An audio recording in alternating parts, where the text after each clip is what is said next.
All right, here we go. We're at the end of the Dallas, Minnesota game. I'm going to touch on a couple points here because the media, talking heads, everybody that was on the Dallas Cowboy bandwagon. Now, if you go to my site, www.thetruthinsportsbymrj.com, you'll see that I picked Minnesota to go to the Super Bowl. I'm not a Vikings fan, just a sports fan. And the thing about the whole everybody jumping on Dallas bandwagon, it's amazing because if you really know football and you look at this team, they beat the Eagles twice, but if you look at the Eagles, you'll know that their defense is not what it used to be.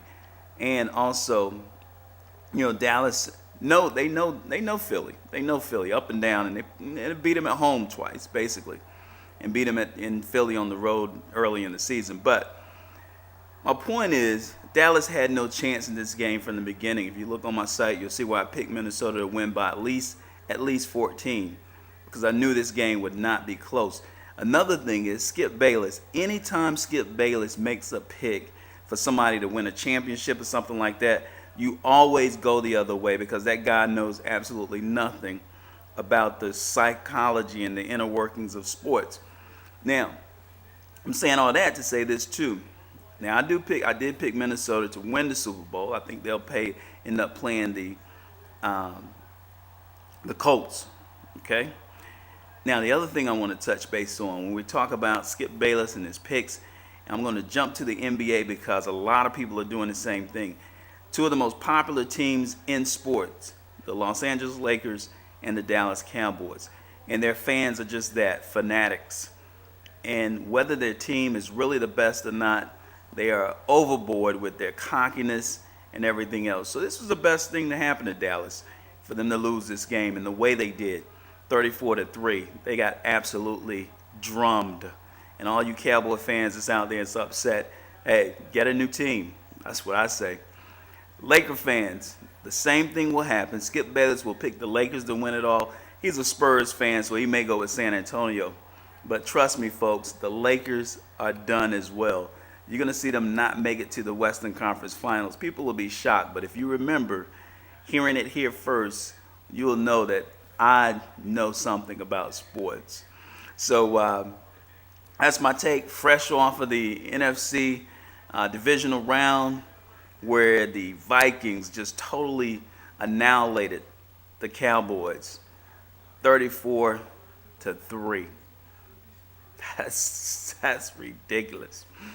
Now, that's basically what I want to say today. And Skip Bayless, I wouldn't want him to debate me because he wouldn't even stand a chance.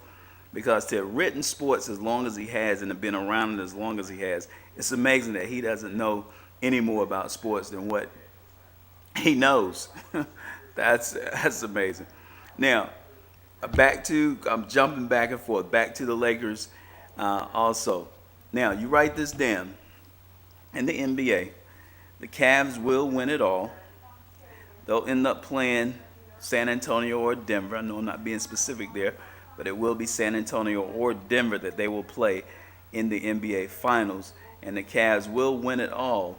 And, of course, LeBron will get the MVP of the league and also of the NBA championship game. And Laker fans, you guys are some of the most obnoxious people on earth. But hey, you believe in your team, so it's sweet when the Cowboys and the Lakers both get drummed like they both will this year in the playoffs. All right, till next time, I'll give you some more wisdom on some other things. San Diego Jets game coming up. I already picked the upset, the Jets to win that game, and then going to Indy, and it will be ironic. I expect Indy to win, but it would be ironic if the Jets upset Indy next week after Indy basically let the Jets into the playoffs. This stuff is getting pretty good.